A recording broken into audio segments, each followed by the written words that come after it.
Tay! Ang sakit po ng tiyan ko! Ayan! Ikaka-cellphone mo kasi yan eh. Abay, huwag ka kasing puro laro at nood ng kung ano-ano sa social media. Mas inuuna pang cellphone kaysa mag-almusal eh. O tay naman, anong kunat ng pagsiselfon sa sakit ng tiyan ni Joey? Ang labo niyo naman po. Ano ba yan? Kayo kasing mga kabataan ngayon. Ang titigasan ng mga ulo ninyo. Hindi nyo alam kung gaano kagaan ang buhay ninyo ngayon kumpara sa amin noon. Ay, ayan na naman tayo, tay. Ibang-iba kasi ang panahon noon sa panahon namin ngayon. Hindi naman siguro kasalanan namin na iba na ang teknolohiya. Ay nako. Hindi mo alam ang pinagsasasabi mo, Jason. Noong araw kasi, alas 4 pa lang ng umaga, abay kising na ako. Pinapakain ko pa ang mga manok ng tatay ko. At pagkatapos nun, itatali ko pa ang mga alagang kambing namin sa dabuhan. Pagkatapos, magsasahing pa ako bago maligo. At alam mo ba, 2 kilometro ang nilalakad namin papunta sa eskwelahan. May tatawalin ka pang sapa. Tatuwid pa po kayo ng sapa? Ang hirap naman po nun, tay. Abay oo. Tapos pag uwi, hindi pa tapos ang trabaho. Maghahanap pa ako ng panggatong sa gubat. Kayo, may rice cooker na, may gas stove na. Naku, pero tamad pa rin kayo. Ihintay pang manginig sa gutom bago magsaing kasi abala sa cellphone. Abay ako, 5 anyos pa lang ha. Marunong na ako magsaing. Hindi na ako naghihintay na utusan pa, kayo. Pahiga-higa lang sa sopa. Para kayong mga senyorito ha. O eto na po, tay. Magluluto na po. Kaga-aga. Naglilintanya ka na naman. Aba, sino bang hindi maglilintanya sa inyo ha? Napakabatugan nyo kaya. Para kayong mga anak ng milyonaryo na walang responsibilidad sa buhay. Ano kayo? Pero tay, masakit po talaga yung tiyan ko eh. Oh, eto. Inumin mo. Itong gamot na to ha. Kung ako, hindi na talaga makatiis sa inyo. Iiwan ko na lang kayo rito eh.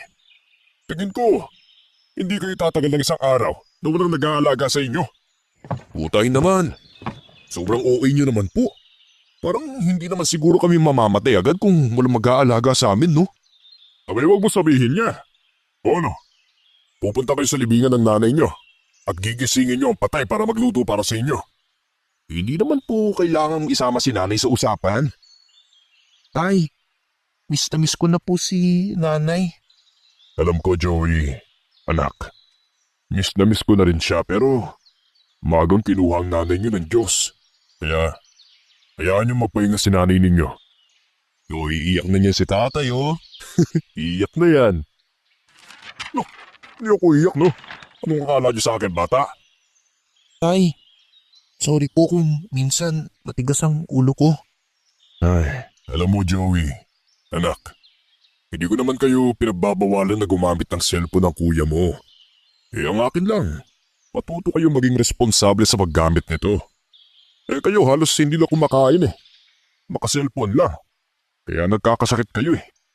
Akala nyo ba? Nagtatay ako ng pera sa kahit anong oras eh. Makakabili tayo ng gamot. O tay, luto na po tong silangag. Tsaka nagprito na rin po ako ng itlog. Huli ka na dito, Joey. Kumain ka na. Bago mo inumin yung gamot na binigay ko sa'yo. Opo tay, sa susunod po, hindi na po ako magpapalipas ng gutom. Tsaka, hindi na rin po ako puro cellphone. Sige nga, tingnan natin kung totoo yan. Oh, kumuha ka na ng plato, Joey. Okay po, kuya. Eto na po ako. O Jason, dabihan mo nga yung kanin ni Joey. Kaya nagkakasakit kasi ang liit-liit ng kanin. Tama na po to, tay. Hindi ko na po ito mauubos eh. Abay, huwag kang matigas ang ulo, Joey, ha? Oh, sabi ni tatay, ubusin mo daw ang kanin dyan sa pinggan mo. Ang dami naman po nito. Ah, tay, may tumatawag po sa inyo. Sagutin niyo po, baka importante yan. Cellphone ko nga yan ngayon, ha? Parang may tumatawag. Pakiabot nga sa akin ang cellphone, Jason. Nasa ibabaw ng refrigerator. Oh, ito po tayo. Sinilda to, ah. Nakapadala ko pa lang ng sustento para ngayong buwan ah. Ano na naman kayang sadya nito? Si Aling Nila pa rin tumatawag, tay. Baka naubos na naman niya sa sugal. Ay, nako. Shh! Tahimik anak. Sasagutin ko na itong tawag. Shh, tahimik, Joey. Oh, hello. Oh, Hilda. Napatawag ka. Ano? Hinding-hindi ko makakalimutan ang itsura ni tatay nang sagutin niya ang tawag na iyon.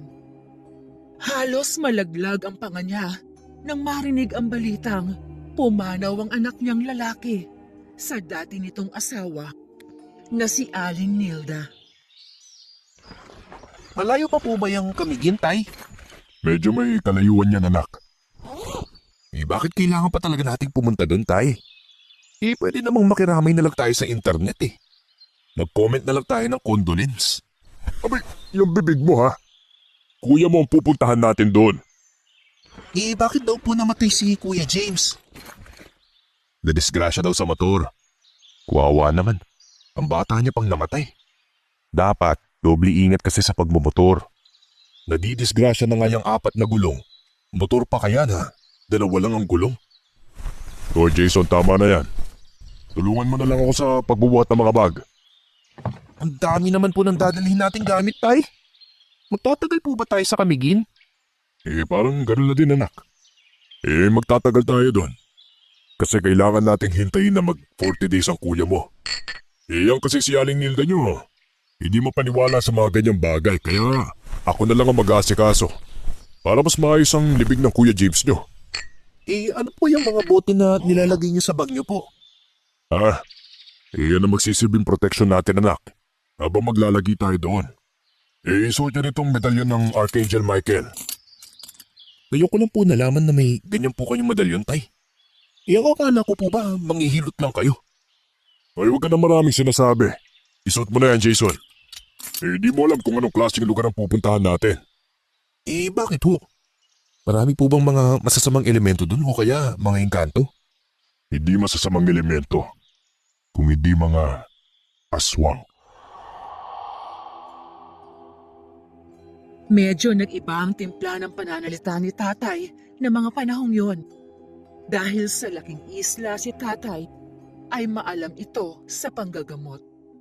Makailang beses na rin naming tinanong si Joey kung bakit naghiwalay sila ni Aling Nilda. Ngunit palagi lang nitong iniiba ang usapan. Kuya, tignan mo oh. Ang linaw ng tubig. Oo nga. Ang ganda ng tanawin oh. Para tayong pupunta sa isang lihim na paraiso. Totoo yan mga anak. Isa ang Camiguin sa pinakamagandang isla sa Pilipinas. Bukod sa magagandang tanawin, may napakaaliwalas din ang lugar.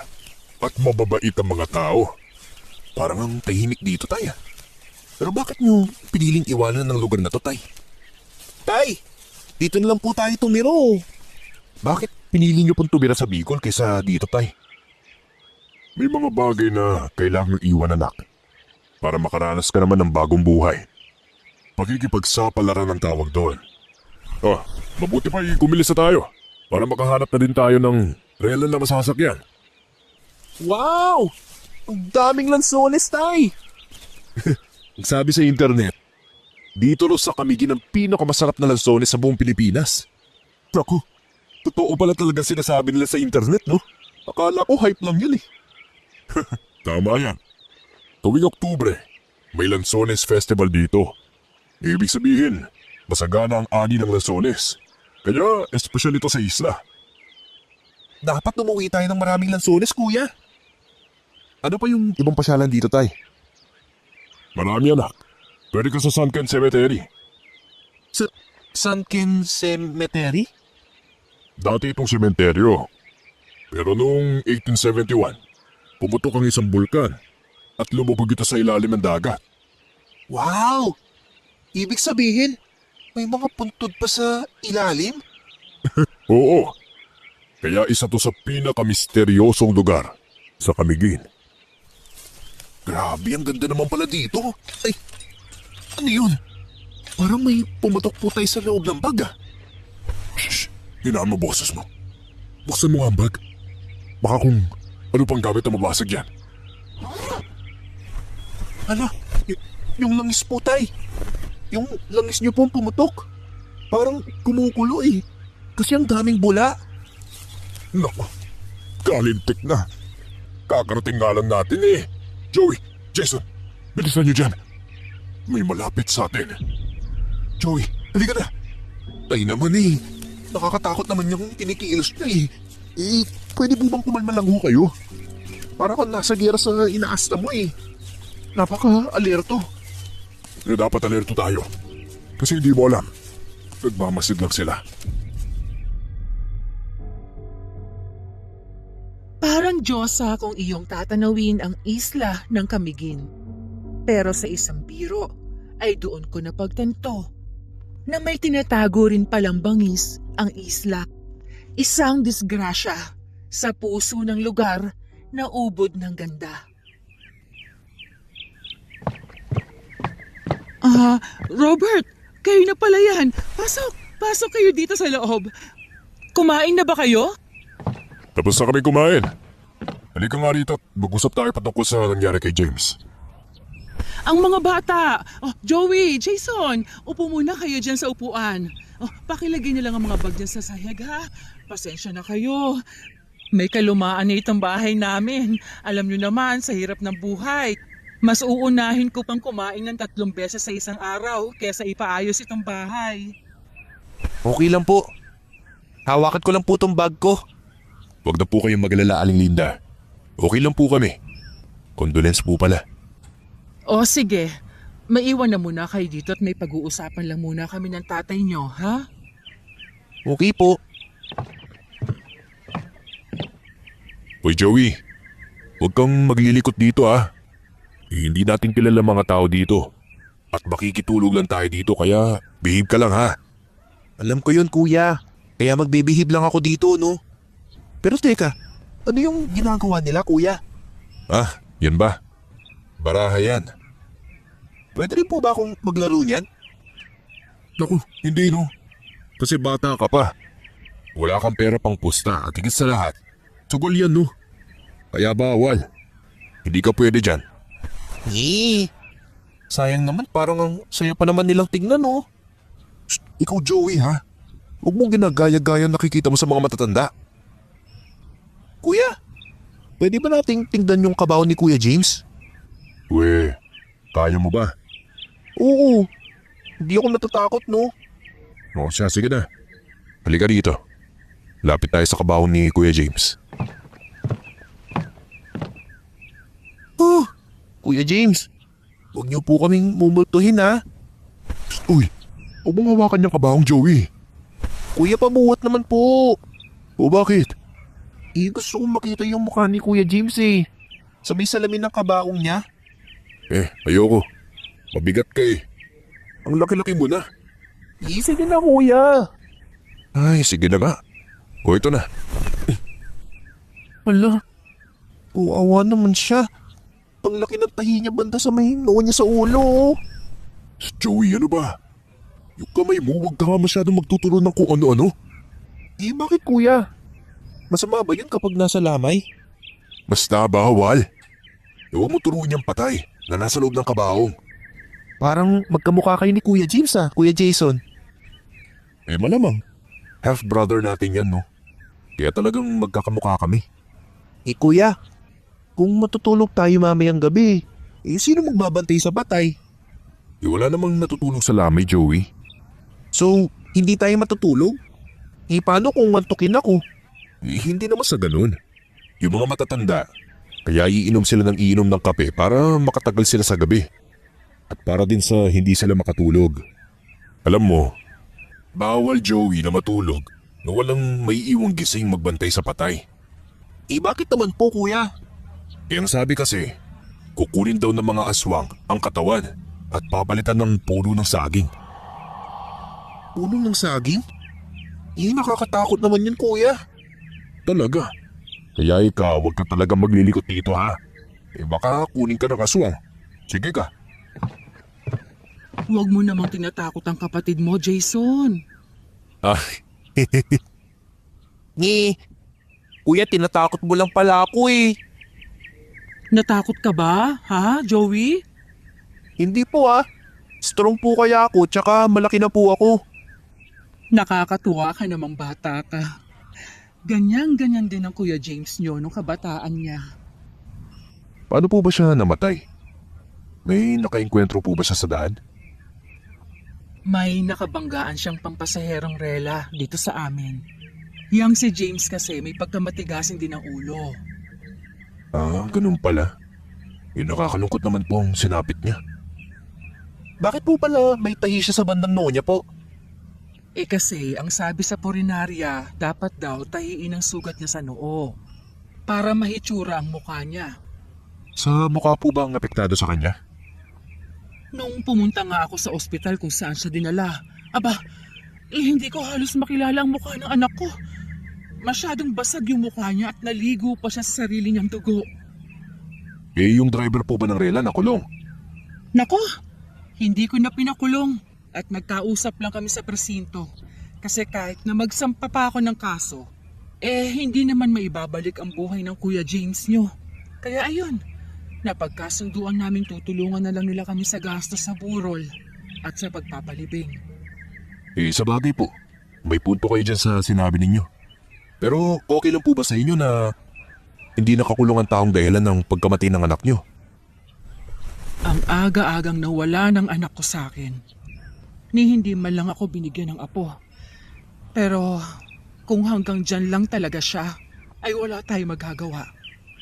Eh, masyado pa talagang bata si Kuya James pero wala tayong magagawa kung oras na nating mamatay. Oras na talaga natin eh. Kung doble ingat lang sana siya di sana hindi ako mag-iisa sa buhay. Pagkatapos ng lamay na ito, ako na lang mag-isa may iwan sa bahay. Opo, huwag po kayo masyadong mag-alala kung meron po kaming bakanting oras baka ugalian po namin bumisita dito. Nako, maraming salamat naman kung ganon nang hindi na rin ako mabagot dito. Napakaraming pasyalan dito. Nabanggit din po ni tatay yan. Teka, saan po pala si tatay ho? Ang sabi niya, bibili daw siya ng kape para sa mga dumalo ng lamay. Ikaw ba, Jason? Nasa saktong edad ka na. Hindi ka ba umiinom? Eh, umiinom naman po pero konti lang po. Mabuti pa isabayan mo na yung mga pinsan ni James nang mas magkakilala naman kayo. Talaga ho? Yang mga lalaking may matitipunong katawan, pinsan niya ni James, mga pamangkin niya ng tatay mo. Hindi ba nababanggit ng tatay mo? Eh, wala naman pong nasabi si tatay nung dumating kami dito sa inyo. Palibasa kasi away-away yan sila Robert at mga kapatid niya. May alam po ba kayo kung bakit hindi kinakausap ni tatay ang iba pa niyang mga kapatid? Hay nako, away lupa yung mga yan. Kaya nga umalis yung tatay mo dito sa Camiguin. Kasi muntik ng tagain ng isa pa niyang kapatid dahil sa pamana ng lupa. Huh? Eh, hindi po yan ang nabanggit ni tatay sa amin ah. Abay, dinamdam talaga ni Robert ang away nila ng magkapatid na yon. Talaga ho? Yung isang kapatid niyang yon masyadong sakim sa lupa. Ayaw magpaawat o bigyan man lang kahit konti sana ang mga ibang kapatid niya. Kasi nga siya daw ang panganay sa pamilya. Kaya siya ang masusunod. Mga tipikal na ugaling Pinoy ba? Naku. Hindi na namin yan anin ng lupa eh. Wala ka naman madadala sa langit niyan eh. Kahit 1 gramo ng lupa, pag namatay ka na.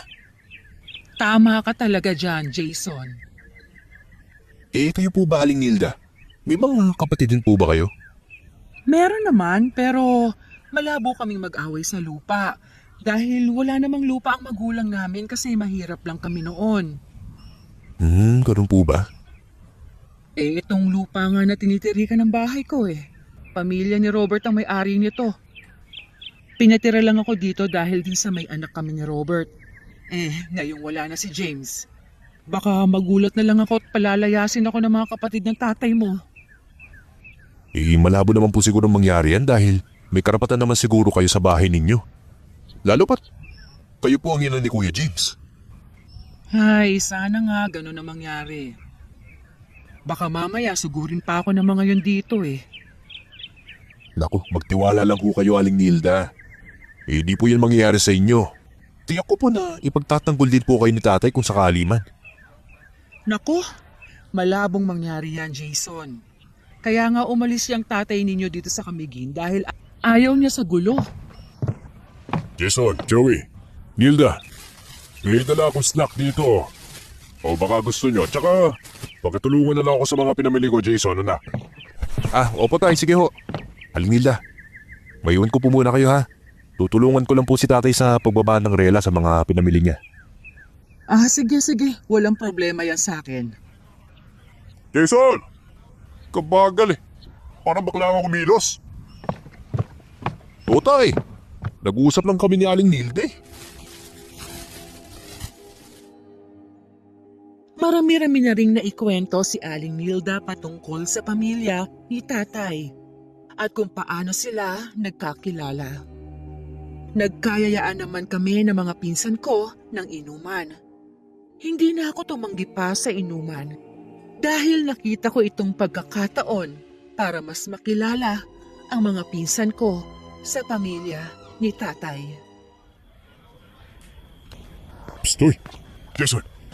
Masyado ka na yatang lasing ha. Tama na yan. Ako tay, kaya ko paano? Naku, Ay, lasing ka na kaya kuya.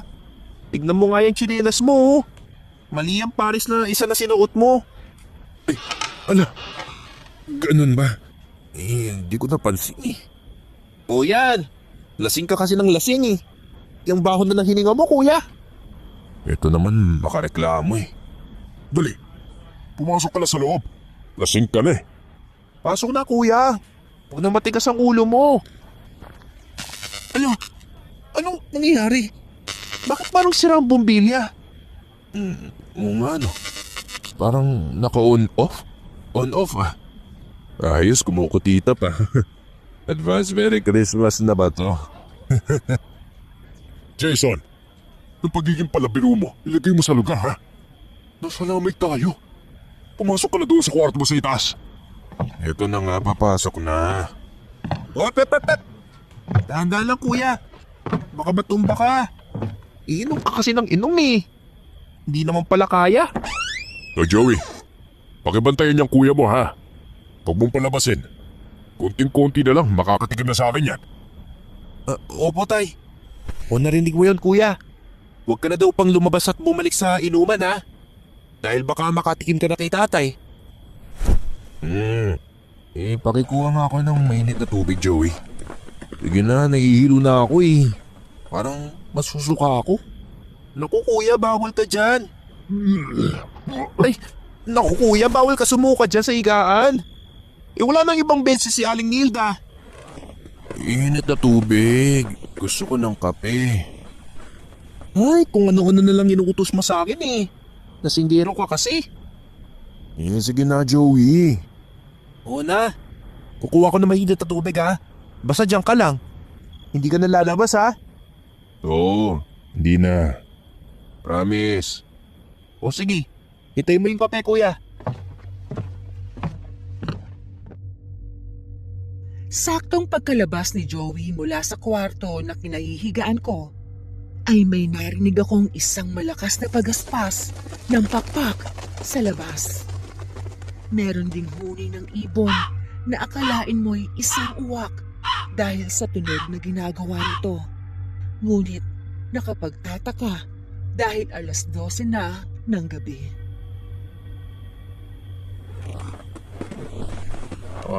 Wak! Stoy! Jason! Yung bibig mo ha! Huwag mong gagayahin yan! Gabi na! Ang lakas din ng trip ng uwak na yan tay. Akalain mo, 12:00 na. Gising pa din. Baka nakilamay din yan dito sa atin. Hindi yan ibon, Jason. Aswang yan. Huwag mong gambalain nang hindi ka mapag-initan ng mga yan. Ha? Hoy, aswang! Aswang ka pala ha? Jason! Nakasabi lang wag kulitin eh. Wak! Kung matapang ka, bumaba ka dito at tayo magtutuas. Ang tigas ng ulo mo, Jason. Kung babae ka man tapos maganda, bumaba ka dito. Pwede tayong mag-getting to know each other. Andito na yung kape mo, kuya, oh. Ay, bigyan mo ako ng konting karne, ha? Pag nakadilihensya ka ngayong gabi. Joey, painumin mo na yung kuya mo ng kape. Nang may masmasan na yan sa kalasingan niya. Kung ano-ano na lang pinapagawa eh. Kuya, higop ka na ng kape, oh. Mainit pa to. Salamat, Joey, ha? Yeah. Ubusin mo yan, kuya. Nang makatulog na tayo. Antok na ako, eh. Sa kalasingan ko ay hindi ko alintana ang mga babala ni tatay sa akin ng gabing iyon. Hanggang sa nagising na lang ako kinabukasan sa isang kagimbal-gimbal na pangyayari. Joey! Hoy! Gising! Abay, sobrang tulog pa talaga at naglalaway pa. Hoy, wag mo na nga yung dinidissolve yung kapatid mo. Natutulog pa yan. Anong oras na ba, tay? Mag-alas 9 na ng umaga. O bumangon ka na dyan at kumain ka na doon. Hindi pa ako nagugutom, tay. Busog pa po ako. Pabuksan nga tong bintana ng makalanghap na sariwang hangin. Ay, mabuti pa. Para makapasok din ng simoy ng hangin dito sa loob ng kwarto. Ala, tay, ano to? May karning nakabitin, oh, tay. May karning baboy na nakabitin dito sa labas sa bintana. Ano? Simula ng araw na iyon ay palagi na lang akong nagigising tuwing umaga na may karneng baboy na nakabitin sa may bintana. Unti-unti naman nagsimulang mag-iba ang pakiramdam ko sa aking katawan na ikinabagsak ng aking kalusugan. Sabi ko naman sa'yo, Jason eh. Huwag mong pakialaman yung nilalang na yun. Biro lang naman po kasi yun, tay. Ilagay mo kasi sa lugar yung biro mo. Kuya, ang lamig-lamig ng pawis mo. Nako! Isang malaking kasalanan ang nagawa mo, Jason, at nagalit mo ang unga-unga na yon. Unga-unga? Ano po yun? Ang tawag ng iba sa nilalang na yon ay manananggal.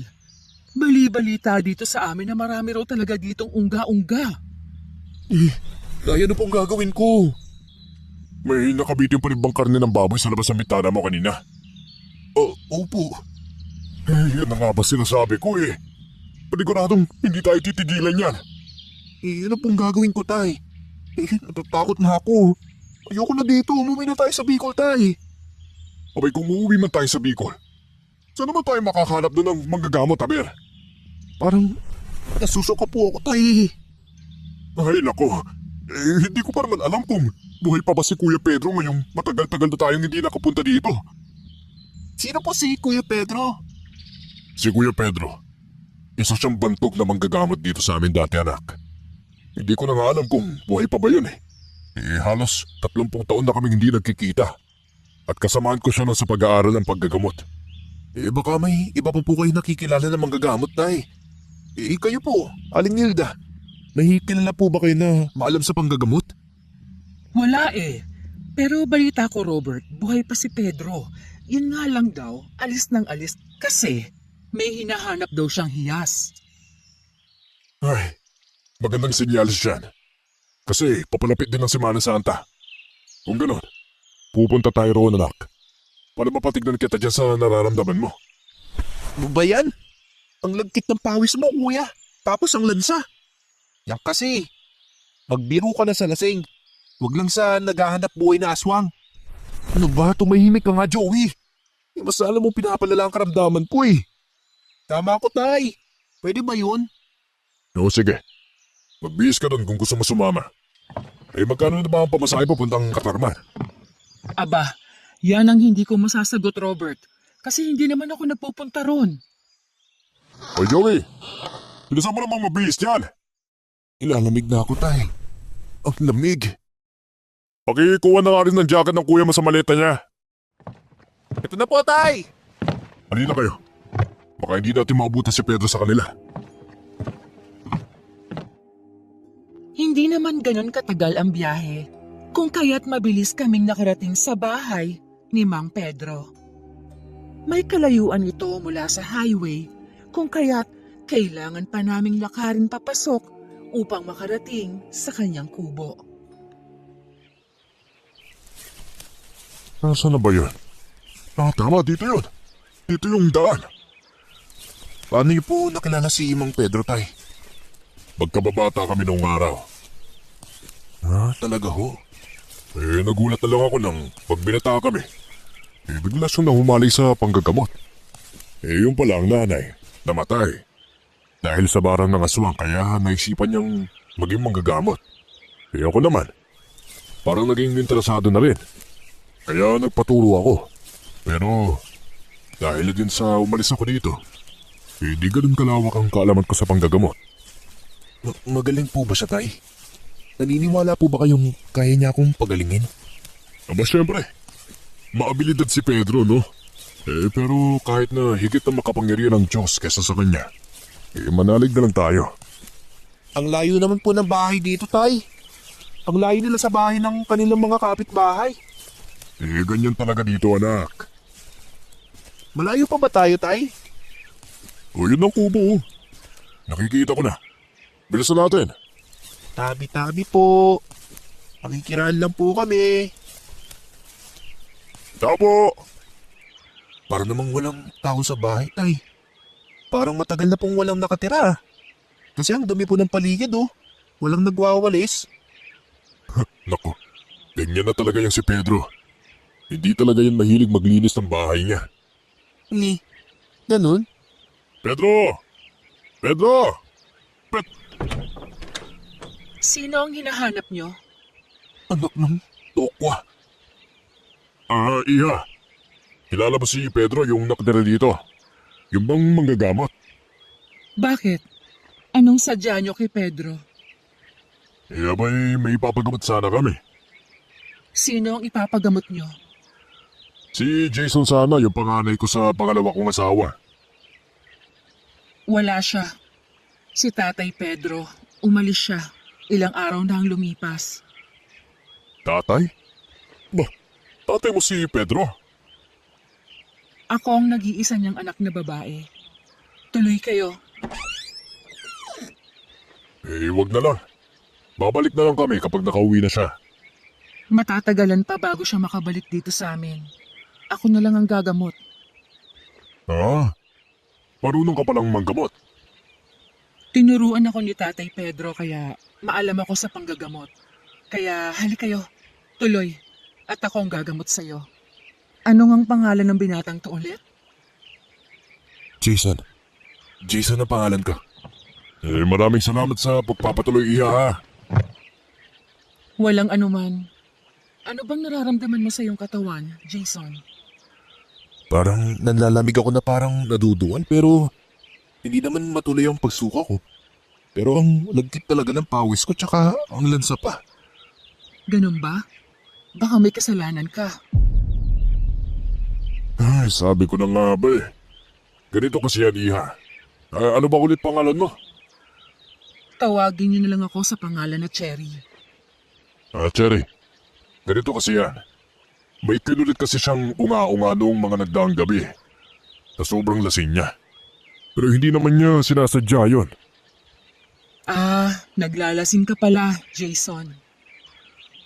Pero miss, hindi ko talaga sinasadya yun. Talagang dila lang yun ang pag-alasin ko noon. Ganun ba? Sige, maupo muna kayo dyan at may gagawin ako sa'yo. Cherry, Iha. Asan pala yung nanay mo? Matagal nang patay si inay. Pareho pala kami ni Pedro na byuda na din. Pero buhay pa ang iyong dating asawa, tama ba? Paano mo nalaman yan? Naikwento sa akin ni tatay ang patungkol sa'yo. Pero matagal na akong wala rito ah. Tsaka paano mo nalaman ang pangalan ko? Sa litrato, may nakita kasi akong litrato mo noon na hawak ni Tatay Pedro, kaya namukhaan kita. Ganun ba? Jason, maupo ka dito sa upuan na ito at gagawa ako ng ritual para magsilbing protection mo habang ikaw ay nasa proseso ng aking panggagamot. Sige. Agad na nagsalita si Cherry at bumulong sa akin ng isang dasal Ang sabi ni Itay ay mga Latin daw yon na magsisilbing buhay na salita. Himala naman ang parang biglang nawala ang lahat ng bigat na nararamdaman ko. Ilang linggo ay nagpatuloy lang ang aming pagpunta sa bahay ni Mang Pedro para sa aking lingguhang gamutan. Ano daw ang sabi ng manggagamot? Dapat daw bumalik kami doon kada Martes at Biyernes sa loob ng 8 linggo. Kaya mukhang mas matatagalan pa ang paninirahan namin dito. Mabuti naman sa ganon para may makausap man lang ako dito. Hindi masyadong tahimik dahil may kasama na ako. At ako naman po, maliligo ng dagat dito araw-araw. Talaga ba, Joey? Gusto mo ang dagat dito? Opo. Ay, sana sumapit na ang susunod na linggo para makapunta na ako kay Mang Pedro ulit. Parang mas gusto mong doon ka tumira, ah. Kasi po, crush ni Kuya si Ate Cherry. Yee! Psst, uy. Yung bibig mo, Joey, ha? Kung ano-ano na lang pinagsasabi mo dyan, eh. Pumapag-ibig ka na pala, Jason, ha? Naku, Aling Lilda, hindi po, no? Ito talaga si Joey, eh. Kung ano-ano na lang sinasabi. Pero, kumusta naman ang nararamdaman mo? Naging okay na din po ako. Bumalik na po yung dating sigla ko. Kaso nga lang, hindi pa tapos yung gamutan kasi ikatatlo pa namin na linggo ngayong paparating na susunod na Martes. Mabuti naman kung ganun. Oo nga po eh. Malaki talagang pasasalamat ko kay Cherry dahil napabuti niya yung lagay ko. Pati din sa puso. Yee! Ano ba? Tigil-tigil mo ako sa kakaimo na yan, Joey. Pero, pansin ko lang, medyo maputla ka pa rin, Jason. Yun na nga po eh. Kasi tanda ko nung unang Martes, hindi kami nakabalik. Talagang ang bigat ng pakiramdam ko. Pero pag nandyan na si Cherry, bumubuti po ang lagay ko bigla eh. Talaga ba? Bakit naman ganon? Sa palagay ko lang po ito ah. Baka kailangan ko po na makumpleto talaga namin ang 8 linggong gamutan na sinasabi ni Cherry. Baka ganun na nga. Kung yan ang makakapagpabuti sa'yo, mas lalong dapat yung sundin ang utos ng manggagamot. Talaga pong susunod ako. Kasi gustong-gusto ko po na gumaling.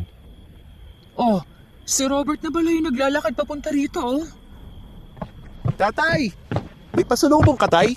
May tilapay kang dala, tay? Oo, ito na oh. Ubusin ha. Huwag magsasayang ng pagkain. Opo. O Jason, ano na ang pakiramdam mo? Pabuti ka na ba? Bumubuti naman po ako. Babalik pa tayo kay Mang Pedro sa susunod na linggo ha. Para may pagpatuloy yung gamutan. Pasensya na po kayo, tay. Kung nakinig lang sana ako sa mga sinabi niyo ng gabing yun, di sana wala tayo sa sitwasyon na to. Naku, wala yun anak. Nangyari na nangyari pero sana naman magsilbing aral to sa'yo na wag ka na magbibiro ng ganon. Sana sa susunod matuto ka nang ilagay sa lugar ang mga biro mo. Opo, pangako po, tay. Hindi na po ako magbibiro ng ganon. Naku, mabuti na matatauhan ka na sa mga kapilyuhan na pinaggagawa mo. Pero tay, may iba ako. Tukol pala kay Cherry, tay. Mga ilang taon na kaya siya? Ay naku, yun ang hindi ko alam. Bakit hindi mo tanungin sa susunod na balik natin doon sa kanila? Wala lang kasi nahihiwagaan ako sa kanya, tay. Dahil ang bata-bata pa niya pero marunong na siya manggamot, no?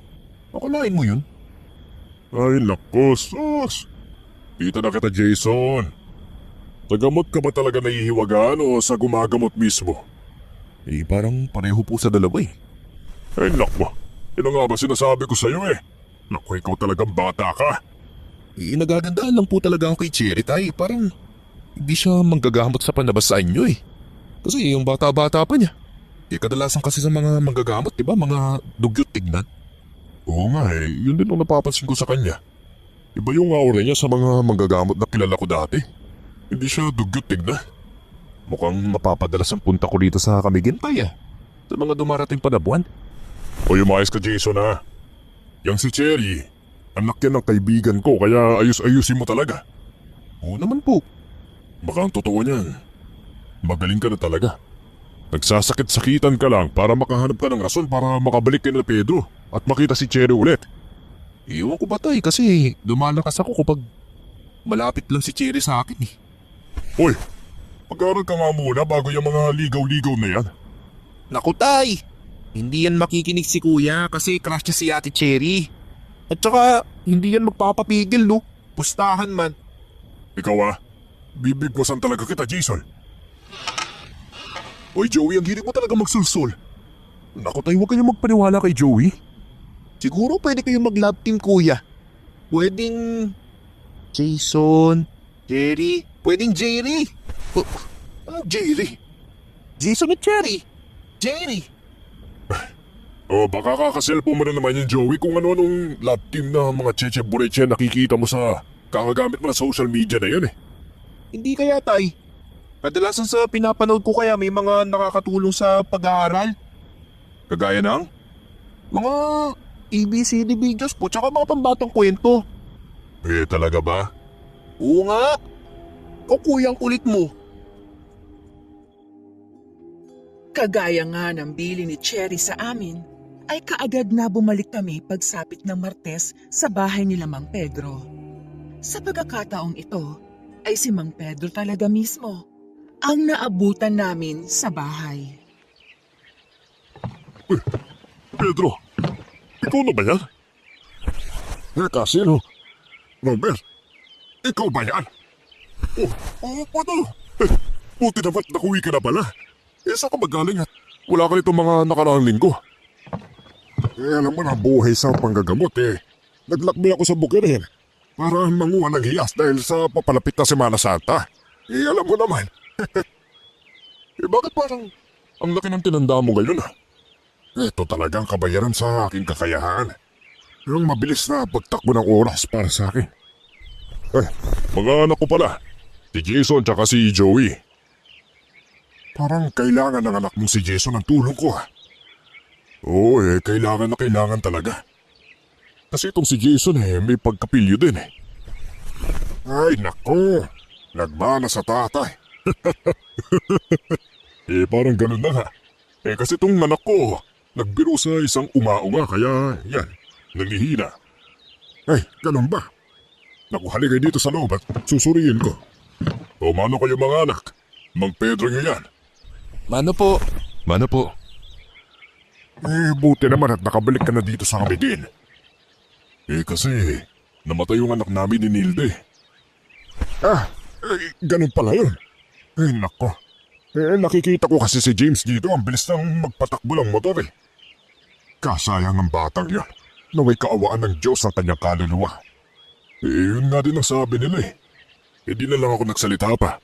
At tinayaan ko na lang munang sinildang magayos ng 40 days ang anak kong yun kasi nagka-problema dito kay Jason ano ba kasi talaga yung nangyari Nagbibiro po kasi ako nun nung gabing nalasing ako sa isang unga-unga. Pagkatapos nun, kinaumagahan. May nakita lang akong karne na nakabitin sa may bintana ng kwartong tinutulugan ko. Ay. Alam mo Jason, dito talaga sa amin. Malalakas sa mga loob niyan na makipagbardagulan sa mga tao. Dahil maalam din yan sila sa pambabarang. At pati na din sa panggagamot. Totoo po yan kasi hindi lang po isang beses akong dinalhan ng karne Mang Pedro kung hindi araw-araw pa. Kung hindi pa ako nagpagamot baka hindi pa rin ako tinigilan nun At baka malamang, ikaw na mismo ang karning nakasabit sa bintana ninyo. Kaya nga kaming mga manggagamot dito, palagi kaming nangungulekta ng mga hiyas para may sapat na lakas kami. Para panangga namin tuwing Semana Santa. Bakit po? Alam mo kasi bata, sa araw ng Semana Santa, mas lumalakas sila lalo na't Biyernes Santo. Yan ang araw na pinakamalakas sila sa loob ng isang taon. Saan po pwedeng makakuha ng hiyas? Pwede din po ba ako kumuha niyan? Kasi takot po ako sa mga mumu Kung pinagkaloob ng nakatataas sa'yo kakayahan, pwede kang mangolekta bata. Kayo po bang gagamot sa akin ngayong araw? Pabayo! At bakit mo naman yan natanong? May inaasahan ka bang iba? Cherry po. Nandito po ba si Cherry? Ha? Sinong Cherry baka mo? Yung Cherry po, yung anak niyo po. Ay nako, Jason iho, kamakailan lang. Hindi na ako nag-asawa. Ho? May Cherry talagang gumamot kay Jason ng mga nakaraang linggo na wala ka eh. Pinapasok pa nga niya kami. Ay nako, lagot na salisiyan tayo dyan. Anong ibig mo sabihin, Pedro? Nasundan tayo ng unga-unga, magalit sa inyo, at nililat kayo dito. Paano? Parang gumaling naman yung kalagayan ni Jason eh. Opo. Nakatunayan nga po. Siya ang nagsabi sa amin na dapat bumalik kami dito tuwing Martes at Biyernes. Naku. Mga araw na sinabi niya, mga araw na pang orasyon ng mga aswang. Po, Ang mga manggagamot ay tuwing Huwebes at Linggo nagsasagawa ng orasyon sa Pulang Kandila. Kaya malabong isang manggagamot ang babaeng yun. Ano bang ginagawa niya sa iyo sa tuwing ginagamot ka niya, ha? pinapaupo niya po ako sa isang upuan na may mainit at kumukulang tubig. Sa ilalim nun at bumubulong ng mga salitang hindi ko maintindihan. Ay, nako. Kukunin ko ang tawas kung matignan kong kalagayan mo. Sige po. Nako, may nagkakagusto pala sa iyong unga-unga, Jason. Yung Cherry na yun, nananggamot sa iyo. Ho? Isang unga-unga si Cherry? Yun ang sabi ng tawas ko dito. Siya din po bang naglalagay ng mga nakabiti na karne sa may bintana ko kada umaga? Hindi eh. Ang sinasabi lang ng tawas ko dito, may nagkakagusto sa iyo. Ang unga-ungang si Cherry. Mahamak. Anong sabi niya? Anak ko siya. Opo. Yan po yung sabi ni Ate Cherry. Ianak niyo daw po siya. Ay, magkakaanak na nga lang ako ng isang unga-unga pa. Nako, napakalaking kalokohan. Pag-ibig nga naman, no. Pati unga-unga nakikitatay na sa akin. Paano na yan, Pedro? Nakapag-orasyon na siya kay Jason. Makakasama ba yun sa kanya? Sa tingin ko naman malabong magdala ito ng pahamak sa anak mo pero mahihirapan akong hanapin ang lunas. Dahil umaal kontra sa tawas at orasyon ko ang mga salitang ibinulong niya sa'yo. Paano na yan? Kailangan mahanap ninyo babaeng yon. Kailangan yung mahanap si Cherry. Paano namin gagawin yun, Pedro? Maliit lang ang isla ng Camiguin, Robert. Mahanap yun din ang babaeng yon. Dahil maghahanda ako sa kumbati espiritual. Ano pong dapat namin gawin kapag nakita namin siya? Ito ha, kailangan ay makakuha kayo ng isang damit niya na hindi pa nalalabhan. Dahil may bahid yun ng parehong lagis na ginagamit niya sa pinagkuluang tubig noong ginawan kanya ng orasyon. Mukhang magiging magnanakaw pa tayo nito ha. Dahil na din sa marami ang kakilala ng Tatay Robert ko, ay madali lang naming natunton kung saan nakatira si Cherry. Isa pala itong magtitinda ng isda at mag-isa lang ito sa kubo na tinutuluyan niya. Akala ko talaga, aabutin tayo ng Semana Santa. Mabuti na lang. May nakapagsabi sa akin na dyan siya nakatira. Talaga bang bahay niya yan, Tay? Kuya, parang ang bait naman ni Ate Cherry para maging isang umaunga. Nakakalungkot naman, ang ganda pa naman niya. Ganyan talaga ang buhay, bunso. May magandang mukha nga. May tinatago namang bangis. Ay, nako. Kuya, kung nakikinig ka lang sana kay tatay na huwag kang balahin ng mga aswang na yun, di sana tayo ganito. At nagmamasid sa bahay ng ibang tao. Ikaw kasi. Oo na, nagsisisi na nga ako sa ginawa ko, bunso eh. Kaya utang na loob oh. Makisama ka na lang. Mas lalong nakakatakot tuloy itong pinanggagawa natin. Wala tayong ibang magawa, anak. Ano gusto mo? Matuluyan ka. Wala. Si Cherry. Tago. Tapa. Huwag mo kasi pakita yung ulo mo, Joey. Hindi naman niya ako makikita, kuya. Anong ginagawa niya? May sinasampay sa mga palda sa sampayan. Ano pa? Bumalik siya sa loob, kuya. Sabi nung habal-habal na napagtanungan ko, maalis daw yan tuwing gabi. Saka umuwi ng madaling araw na. Maghihintay tayo hanggang hating gabi? Oo naman. Para madala natin kaagad ang kailangan na saplot kay Pedro. Para tuluyan ka ng gumaling. Ala, lumabas siya ulit pero di na siyang balde. Sigurado akong pupunta yan sa baybayin. Kasi may mga mangingisda na dadawong dun eh. Antayin na lang po natin siyang makaalis. At kukunin ko ang mga sinampay na palda. Uy Joey, dapat amuyin mo ang mga palda ha. Yung walang labang dapat mong kunin. Okay kuya, noted po. Magtakip silim na nang umalis si Cherry sa kanyang kubo.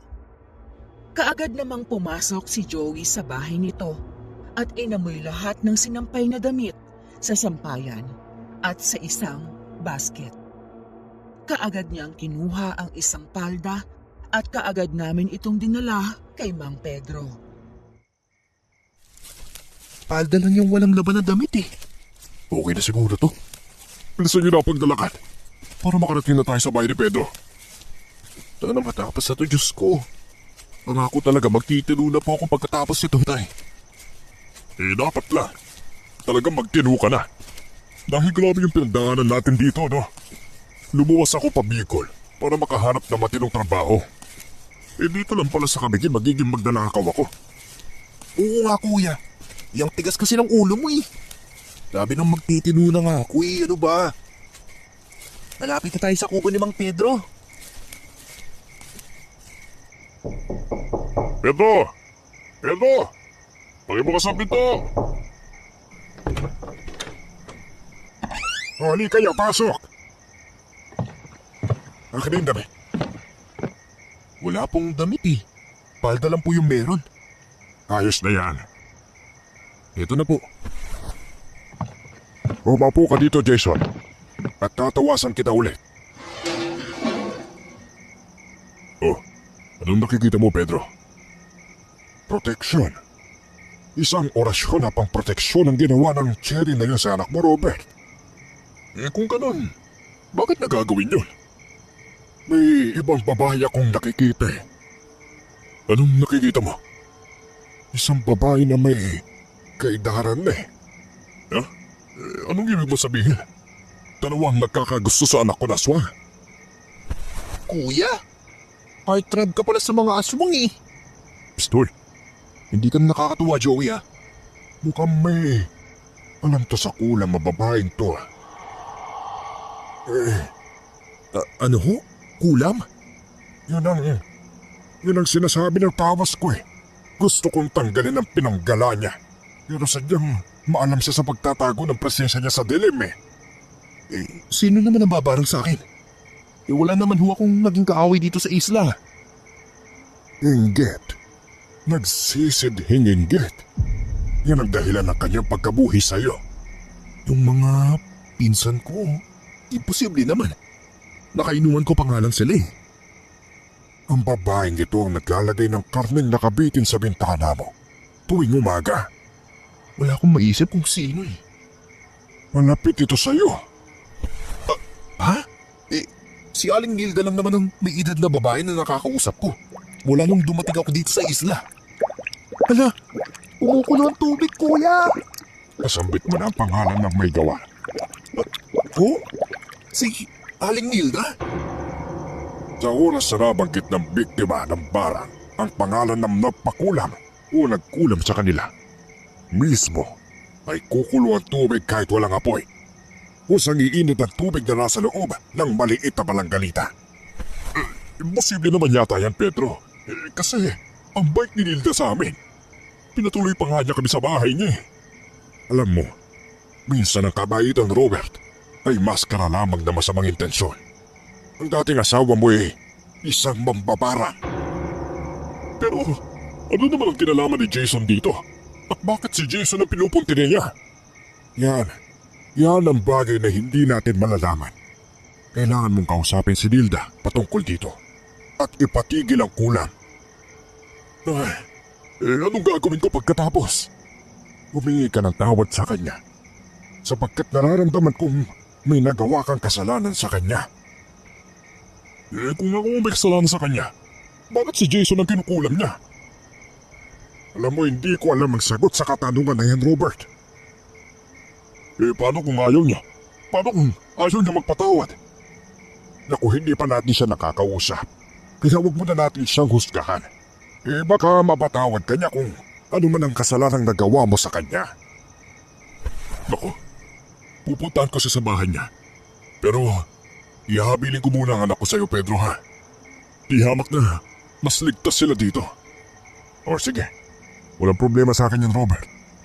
O sige na, alis na ako. Hindi na kailangan pa. Nandito na ako!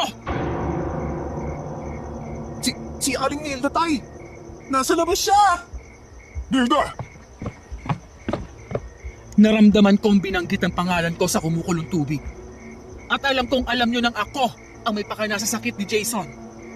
Tinangkadin yung Pedro na yan. Natanggalin ang pananggalang ko. Kaya ako na mismo ang pumunta rito. Nilda, pwede bang pag-usapan natin to? Ano ba nagawa kong kasalanan sa'yo, ha? Wala naman akong maalala. Maaaring wala. Pero hindi ko matanggap na namatay ang anak ko. At buhay ang mga anak mo sa ibang babae. Kung namatayan ka ng anak, namatayan din ako. Patas lang tayo. Hindi tayo patas. Dahil unang-una, mas pinili mong makasama ang anak mo sa pangalawa mong asawa. Akala ko dati, pag napatay ko na ang Irene na yon, ay uuwi ka dito sa Camiguin. Pero hindi nangyari ang gusto ko. Ano? Walang hiya ka, Aling Nilda. Inulam mo palang nanay ko. Bad ka, Aling Nilda! Bad ka! Mga agaw ang nanay nyo. Kaya nararapat lang na malugutan siya ng hininga. Nagkakamali ka, Nilda. Dapat sa batas ng kalikasan, nagamitin mo ang hiyas nito para pumatay. Iba naman tayo, Pedro, kaya wag mo kong pangaralan. Ikaw ay isang manggagamot. Samantalang ako ay isang mangbabarang. Kaya hindi labag sa batas namin ang ginawa ko. Pwes, pagbibigyan kita sa gusto mo. Maglaban tayo. Hindi na kailangan dahil tinapos ko na. Bukas ay Lunes Santo na at tatalab na ang sumpa ko kay Jason. Ang karneng baboy ang patunay na siya ay magiging kagaya sa tatay niya. Hindi siya makukontento sa buhay niya. At mas lalong hindi siya aabot sa susunod niyang kaarawan. Kahit anong kain niya, ay hindi siya mabubusog simula bukas. Ang sama mo. Wala kang kasing sama, Aling Nilda. Kaya siguro iniwan ka ng tatay dahil dyan sa maitim mong buti. Tumahimik ka! Ang nanay mo ang malandi kung kaya't hindi na bumalik si Robert sa akin. At ikaw, Robert, sisiguraduhin ko magiging patas tayo. Tatanda kang mag-isa at mamamatay lahat ng anak mo. Mainit ang sagutan na nangyari sa pagitan namin ni Aling Nilda. Ngunit isang pagaspas ang narinig naming napapalapit sa aming kinatatayuan. At ilang segundo pa ay parang may narinig kaming may nahulog na kung anong mabigat sa likod ng bahay ni Mang Pedro. Mukhang may dumating kayatang bisita, Jason, ha? Ano na ang paki ko dun? Tigilan mo si Jason, Aling Nilda. Jesus! Huwag kang magpakabayani, iha. Dahil kahit kailan hindi pwedeng magsama ang tao at ang aswang. Ihamak naman na mas mabait si Jerry kaysa sa'yo. Marunong siyang magmalasakit sa kapwa. At higit sa lahat, marunong siyang maawa. Alam kong ikaw ang kumukulam sa mga tao rito. Para sa kaalaman ninyong lahat, ang anak niyang si James ay isang ungga-ungga din. Nayanggaw ito kaya naging aswang din siya. Nung gabing nadisgrasya siya, nagmamadali siyang tumatakas dahil nahuli siyang nangaaswang sa kanilang baryo. Kaya mabilis ang kanyang pagpapatakbo ng motor. Yun ang totoo. Aswang ang panganay mo, Mang Robert. Hindi pa siya ganap na ungga-ungga noong mga panahong iyon, kung kaya't hindi siya nakakalipad. Pero nagsisimula na siyang matakam sa laman ng tao. Tumahimik ka, Cherry! Hindi mo istorya ang nangyari sa anak ko, kaya wala kang karapatang ikwento sa kanilang totoo. Bakit, Aling Nilda? Masakit bang isipin na hindi mo mabigyan ng lunas ang sariling anak mo? Tahimik! Tigilan niyo na po ito, Aling Nilda! May pag-asa ka pa magbago. Baka kasi nagbana sa'yo ang anak mo. Masama din ang ugali. Huwag mong insultuhin ang pagpapalaki ko sa anak ko. Mabait si James. Kaya hindi ko maintindihan kung bakit palagi nilang hindi siya pinapaboran ng Diyos. Palagi na lang kayo, anak ng kabet! Hindi ko kabit si Irene. Alam natin kung ano ang tunay na dahilan ng paghihiwalay natin. Isa ka pang manloloko! Naghahanap ka lang ng rason para makapanloko sa akin noon at dinadahilan mo lang ang negosyo ng aming pamilya. Sinabihan naman kita na itigil mo na ang pambabarang mo. Niloloko niyo lang ang mga tao. Isa kayong huwad na magagamot. Makukulam kayo para may mga taong magpagamot sa inyo. Yun ang dahilan kung bakit iniwan kita dahil ayaw ko sa mga pinaggagawa mo. At ngayon naman, ang mga anak kong pinakikilaman mo. Ah! Sinungaling! Nagsasabi ako ng totoo. Minahal kita, Nilda. Noon. Pero nung nalaman ko lahat ng baho mo, nandiri ako sa'yo. Hindi ko kayang aminin sa sarili ko na ang babaeng minahal ko ay kayang manakit at manampak ng karapatan ng ibang tao. Nakinabang ka naman noon sa pera mula sa pangkukulam ah. Noon nilanok ko lang. Pero dinamdam ko yun. Pinalampas ko lang hanggang hindi ko na nakayanan pa ang mga kahayupang pinaggagawa mo at umalis ka dito sa kabigin. Tingnan natin kung kaya mong lunukin ang mga susunod na gagawin ko. Ano yung nilalabas mo? Nakikita mo ba ang manikang ito? Buhok lang naman ni Jason ang nakalagay dito. At itutusok ko itong karayom na hawak-hawak ko sa puso ng anak mo. Huwag, Nilda! Magulasili ka! Ah! Wag!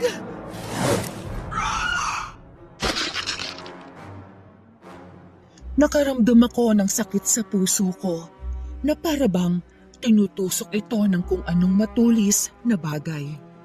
Hirap din akong huminga sa mga panahong iyon.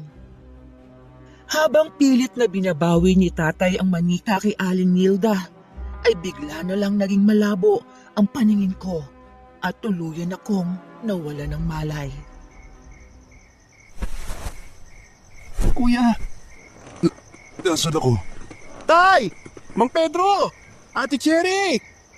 Gising na si Kuya! Kuya, buti naman nagising ka na. Pinag-alala mo kami. Nasaan ba ako? Nasa bahay tayo ni Mang Pedro. Anong nangyari sa akin? Si Aling Nilda. Diyos ko, anak. Akala ko hindi ka na magigising pa eh. Wala na siya, Kuya. Tapos lang lahat. Pinagbayaran na niya ang kasalanan niya sa'yo. Eh, ano ba nangyari? Matapos ako mawalan ng malay. Napatay ko siya, Jason. Cherry, hindi ka pa rin pala umalis. Mabait na tao si Cherry, Kuya. Kaya hinayaan siya ni Mang Pedro na manatili dito at bantayan ka. Talaga ba? Binuntayan mo ako? Simula ng pagkababa niyo sa pier, sinusundan na kita. Hanggang sa malaman ko kung saan ka nakatira. Paano? Hindi ko maintindihan. Nang makita kita sa pier, alam ko sa sarili kong hindi ka ordinaryong lalaki para sa akin. Kaya gustong gusto kong sundan ka at protektahan kung sakali bang may magtangka sa iyo ng masama. Sinundan mo ko? Araw-araw? Oo, naman. Pero natauhan ako na magkaiba pala ang mundo ko sa ginagalawan mong mundo. Kaya tumigil ako, pero doon ko naman nabalitaan na nagkasakit ka. Yung sinigawan ko na unga-unga. Ikaw ba yun? Oo, ako yon. Pero hindi ko naman alintana yun kasi alam ko naman na hindi mo sinasadya yun at saka lasing ka nun. Pasensya ka na sa kabastusan ko ha. Naku, ano ba? Wala lang yun. Pero salamat nga pala sa pagligtas mo sa akin. Walang anuman. Pasensya ka na rin pala kung niloko kita. Nung panahon kasi na nakita kitang may sakit, alam kong may taning na ang buhay mo. Kaya alam ko sa sarili kong dapat gumawa na ako ng paraan para makatulong kahit papaano. Kaya sinabi ko sa sarili ko na Anak ako ni Mang Pedro. Hindi ko kasi alam kung paano ko ipakikilala ang sarili ko sa inyo. Gayong hindi niyo ako kaano-ano. Cherry, may mga pulis sa labas. Opo, lalabas na po ako. O teka, bakit kukunin ng mga pulis ka mo? Napatay ko si Aling Nilda. Kaya kailangan nila ng statement ko para marinig na rin nilang side ko. Ano? Makukulong ka ng dahil sa akin. Nasaan ang pulis? Kakausapin ko na. Pinagtatanggol mo lang ako kaya mo nagawa yun. Huwag na, Jason. Magtitestigo din kami ni Mang Pedro sa nangyari. Sasabihin namin na self-defense ang nangyari. Pasensya ka na talaga, Cherry, ah. Nadamay ka pa sa problema namin. Ayos lang. Malulusutan ko rin to. Magpagaling ka ha. Alis na ako. Ate Cherry, mag-iingat ka, ha? Ikaw din, Joey. Ang bait ni Ate Cherry. Hindi siya galit. Kalmado lang siya. Oo nga eh. Alam mo ba, kuya, na maraming sekreto ang lumabas sa bibig mismo ni Aling Nilda bago siya namatay. Talaga? Ano naman yun? Sama niya, marami na pala siyang pinatay. Oh, bakit ka naman naiiyak dyan? Kasi siya ang nagkulam kay nanay. At siya din palang nagkulam sa magulang ni Ate Cherry. Dahil naging karibal niya ito sa negosyo, sa pagtitinda ng isda. Ay, ang sama niya pala talaga, no? Eh, mabuti na lang. At nawala na siya ng tuluyan. Inggitera kasi siya. Kaya siya nananakit kasi naiinggit siya. Eh, walang may dudulot na tama diyang inggit. Kung hindi, pasakit. Ay naku, sinabi mo pa, kuya. Kawawa naman si James. Kaya siguro walang nakikipagkaibigan sa kanya.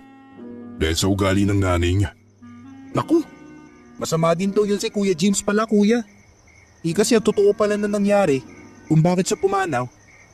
Kasi natamaan siya ng buntot pagi sa mukha. Kaya may tahi sa noo.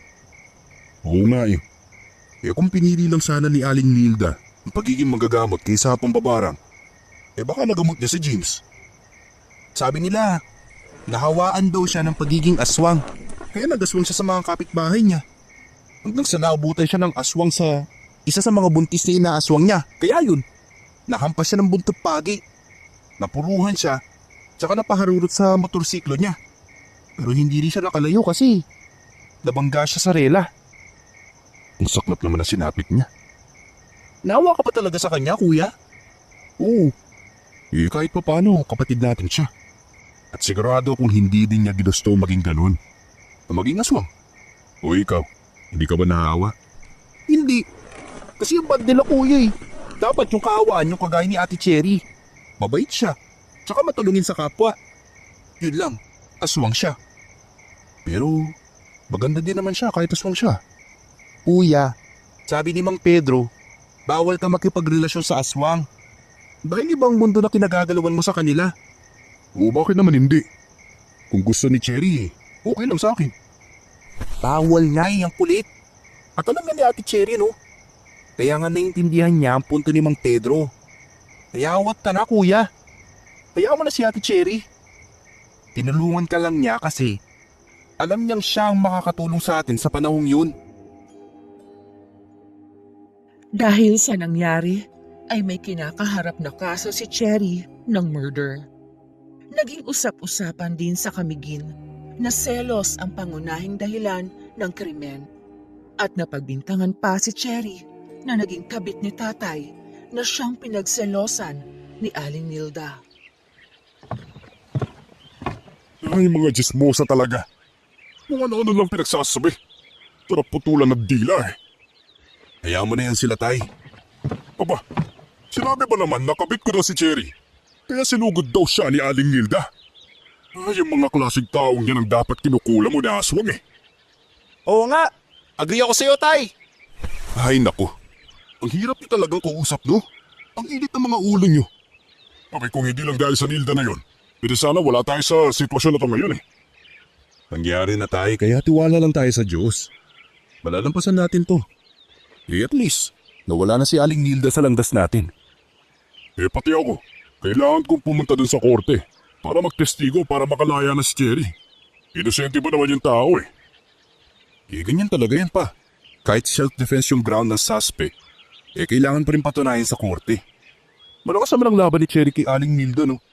Kaya alam kong makakalabas din siya. Ay naku, kung ako kay Ate Cherry, kakagating ko na lang yung mga tao sa korte para matapos yung problema. Sila. Hindi ganun kadali yung Joey, no? Mas lalong mapapasama si Cherry yan at madadagdagan lang yung kasalanan niya. Anong pala yun? Yung tagal naman kasi ng usad ang kaso ni Cherry, anak eh. Ay, kahit kailan talaga pahamak yung Nilda na yon.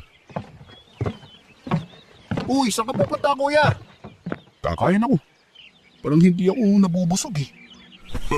Ano? Parang hindi ka nabubusog? Oo, tay. Ilang araw na akong kain ng kain pero kumakalam pa rin ng sikmura ako. Parang gutom pa rin ako eh. Naku, naalala mo ba yung sumpa ni Aling Nilda? Po? Naku, Jason. Mukhang kailangan natin bumalik kay Pedro. Sana naman hindi tama ang inaala ko. Ang akala ko na natapos na kalbaryo ay hindi pa pala at dadalhin ko pala ang mga binitiwang salita ni Aling Nilda hanggang ako'y humihinga pa. Kumapit ang sumpa na binigay ni Nilda sa'yo, Jason. Naku, hindi na po ba ito mabibigyan pa ng lunas? Kagaya ng maldisyon, ang lunas ng sumpa na binigay ni Nilda sa'yo, dapat kapatawaran. Paano po yun? Sa paanong paraan po ako pwedeng humingi ng kapatawaran? Jason, huli na. Dahil dapat ang nagsumpa ang magpapatawad sa sinumpa. Ngunit wala na si Nilda eh. Kaya wala ka nang maihingian ng kapatawaran. Ibig pong sabihin habang buhay po ako magiging ganito? May solusyon akong naisip. Kailangan mong lumuwas sa lugar na tatawid ka sa dagat. Palayo kung saan ka nanggaling at nabuwang sumpa. Ano pong ibig niyo sabihin? Lisanin mo ang lugar na ito, Jason. Lisanin mo ang kamigil at huwag na huwag ka nang babalik o tatapak man lang sa lupa ng isla na ito. Dahil dito nabuo ang sumpa mo. Naku, wala na po bang ibang paraan? Wala na akong maisip na ibang paraan. Kung gusto mong makawala sa sumpa na binigay sa'yo ni Nilda. Sundin mo na lang ang payo sa'yo ni Pedro, anak. Kaysa pa naman mapahabak ka. Sige po, Toy. Bukas sa bukas din po. Luluwas ako pabalik ng Bicol.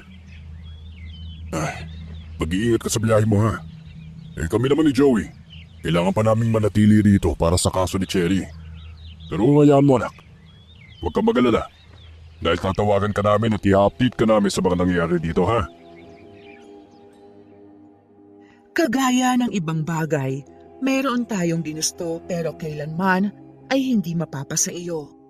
Dahil sa sumpa ni Aling Nilda sa akin, ay kahit kailan, hindi na ako makakatapak pa sa lupa ng Kamigin. Tay, ilang oras na lang po. Luluwas na ako sa Maynila. Sigurado ka na ba sa desisyon mo, anak? Opo, Tay. Buo na po yung desisyon ko, Tay, na magpapari na ako. Naway, patnubayan ka ng Diyos, anak, ha? Grabe, Tay. Ang bilis ng oras, no? Pakiramdam ko po parang kahapon lang nung naglalaro pa ako bilang bata. At nakaranas tayo ng krisis sa Camiguin. Oo nga, anak eh. Parang kailan lang. Takbo ka ng takbo dito. Habol-habol ang mga manok. Ngayon, lilipat ka na talaga. At hindi lang kung saan-saan, kundi sa kumbento. Sabay mukhang hindi talaga ako magkakaapo sa'yo. Ako po, mag-asawa po ako. Uwasahan ko yan, Joey, ha? Pangako mo yan. Nakakapanibago po, Tay. Pero masaya po ako. Kaso lang, hindi ko rin maiwasang malungkot eh. Natural lang yan, anak. Kahit ako, mabigat din sa loob ko ang pag-alis mo. Pero ang isang tulad kong ama, hindi dapat maging hadlang sa pangarap ng kanyang anak. Lalo na kung ito'y para sa Diyos. Salamat po, Tay. Pangako ko po sa sarili ko. Dadalhin ko ang lahat ng itinuro niyo sa akin.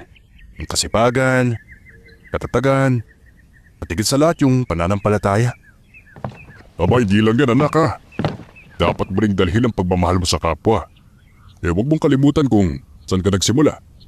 Lagi mong piliin ang pagiging mabuti. Opo, tay. Tsaka pangako ko po, pagbalik ko, isa na akong ganap na pari. Hoy anak, hindi ko hinihiling na bumalik ka para sa akin ha. Ang hinihiling ko lang, bumalik ka bilang isang mabuting alagad ng Diyos. Isang taong handang maglingkod sa iba. Pangako ko po, tay. Mamimiss kita, kuya. Ako din, Joey. Pero may cellphone naman kaya magkikita pa rin tayo. Lagi kang tumawag dito, kuya. Oo naman. Nung unang pasok ko sa kumbento, ay nakakabingi ang tahimik ng lugar. Muli kong inalala ang mga pait na nangyari sa akin sa Kamigin. Bagay na pinangahawakan ko bilang isang seminaryo sa panahong iyon. Tay, si Kuya Jason ang video call. O anak, hello, kumusta ka na? Hello, Tay! O, Joey! Rinig niyo ba ako? Oo, rinig ka namin pero parang nasa loob ka ng garapon eh. Paano? Mahina ang signal dito sa atin. Kuya, parang hindi signal ang problema mo kundi yung boses mo. Dapat siguro, lumaklak ka ng salabat. Nag-i-equata yung boses niya sa loob ng kumbento. Loko ka talaga, Joey. Ang laki-laki mo na. Ang tagal natin di nagkausap. Pero pangasar ka agad ang bungad mo. Hoy anak, kamusta ka dyan sa kumbento? Baka naman gutom ka na ha? Nakakakain ka ba ng maayos? Opo naman, Tay. Ang dami nga pagkain dito eh. May tinapay, may sopas. Patapos panalangin bago kumain. Uy, sosyal! Ang pagkain niyo may kasamang dasal kami dito, may kasamang huling subo ni tatay kasi ang bilis niyang kumain. With matching litanya niya. Hoy Joey ha, huwag mong pinapahiya ang bilis ko sa pagkain ha. Hindi ko naman kasalanan kung gutom ako. At talagang maglilitaan niya ako sa'yo. Kasi ang batugan mo pa rin at kakaselfon mo. Namiss ko tuloy ang luto mo, kuya. Lalo na yung adobo mong parang natapon ng kalahating bote ng toyo. Ba? Huwag kang ganyan anak ha. Masarap kaya magluto ng manok ang kuya mo. Oo nga. Ikaw talaga, Joey, ang judgmental mo, no? Ikaw nga yung nagsaing na hindi ko alam kung kanin o pandikit sa pader. Buti nga hindi pa ako napalayas sa bahay ni tatay nun Pero seryoso anak, ano bang ginagawa mo dyan sa kumbento? Baka naman puro dasal at wala ng pahinga. Tay, marami po kaming ginagawa rito. May pag-aaral, may community work, tapos may oras para sa sarili. Parang normal din na buhay. Pero mas tahimik. Tahimik? Parang ang boring naman nun, kuya. Kami nga dito, laging maingay. Lalo na pag umaga. Sermon ng sermon si tatay. Tungkol sa mga pinagdaanan niyang mga ilog bago makapasok sa paaralan noong unang araw.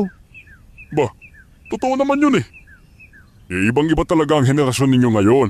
Sa amin noon, sobrang layo. Tay, hindi ka pa rin talaga nagbabago, no? Pero okay lang yan. Sa kumbento, madalas tahimik. Pero marami akong natututunan. Natututunan? Kung paano magbilang ng dasal? Hindi, Joey, no?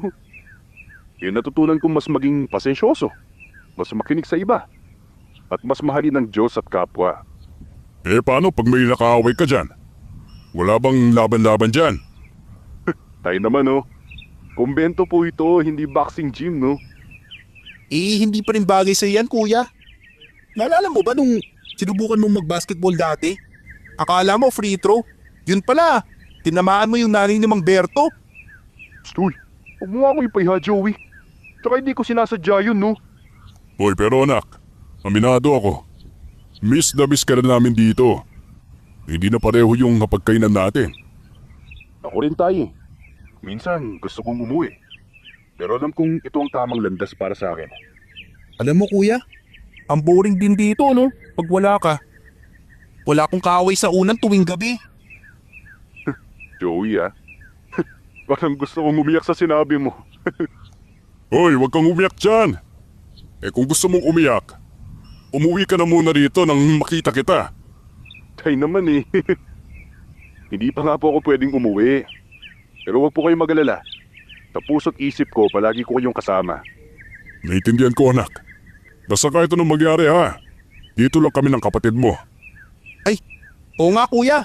At saka pag bumalik ka rito, ipagluluto kita ng pinakamasarap kong sinaing. Ay naku, pakiusap lang Joey ha. Siguraduhin mong kanin talaga, hindi glue. O siya anak. Huwag ka masyadong magpuyat dyan ha. Baka naman mamaya, hindi mo alam ang oras. Opo tay. Kayo rin po.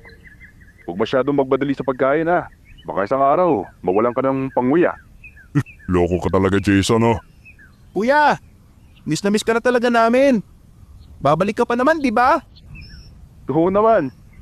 Hindi to pa alam kundi kita-kits lang. Oh, kita-kits anak. Lagi kang mag-iingat ha. Huwag mong kalimutan, kuya. Kahit pari ka na, dapat cool ka pa rin. Oo, hindi ko yun kakalimutan Joey. Pero teka lang tay. May balita na ba kayo ni Cherry sa Kamigin? Balita ko, kinasala siya noong nakaraang buwan eh. Ah, ganun ba? Buti naman sa kanya kung ganun. Masaya ako para sa kanya. Ang puso mo anak. Masaya ba talaga? Oo naman tay no. Masayang masaya ako para sa kanya. Kung ganun naman pala wala tayong problema. Yang si Joey, bakit ang tahimik na dyan? May nililigawan ka na no? Uy, wala no. Focus sa pag-aaral, kuya. Duda din ako dyan anak eh. Biglang tumatahimik eh. Di ko nga alam kung may sakit o may iniisip na babae. Ha? Wala no. Ano mo sinasabi niyo, tay? Ay, teka lang. Parang iba yung reaksyon mo Joey ah. Halata sa mata mo ah. May nililigawan ka no? Uy, kuya, ano ka ba? Hindi lahat ng tahimik may nililigawan, no? Baka gutom lang ako, kaya nag-iisip sa assignment. Gutom nga siguro. Gutom sa pagmamahal. Huli ka Joey! Sino ba yan? Kilala ko ba yung pamilya niyan? Tay naman wala nga. Ano ba yan? Nagtutulungan niya pa ako. Sige, sabihin mo Joey. May biglang nagpapadala ba ng kape sa'yo? Madalas bang nagte-text ng ingat ka kahit hindi pa siya aalis? Baka naman sa tuwing may tatawag. Bigla kang lalabas ng bahay na parang may secret mission ha? Kuya, tay. Seryoso ba kayo? Wala nga eh. Mukhang defensive tayo. Sa batas ng pag-ibig, kapag defensive, ibig sabihin may tinatago. Ay nako. Kukunin ko mamaya ang cellphone nito Jason ha? Baka may good morning babe sa inbox eh. Uy, tay. Wala nga babe. Focus muna ako sa pag-aaral. So may gusto ka. Pero hindi mo pa nililigawan. Ay, Diyos ko, kuya. Ikaw na nga itong nagpapari, ikaw pa yung marunong mang asar. Hoy anak, kung sakaling magpapakilala ka ng babae rito, siguraduhin mong marunong magluto ha. Tay, parang gusto mo lang ng libreng tagaluto ah. Joey, huwag kang mag-alala. Kahit ano mangyari, suportado kita. Salamat, kuya. Pero seryoso po, wala pa talaga. Madiniwala na sana ako eh.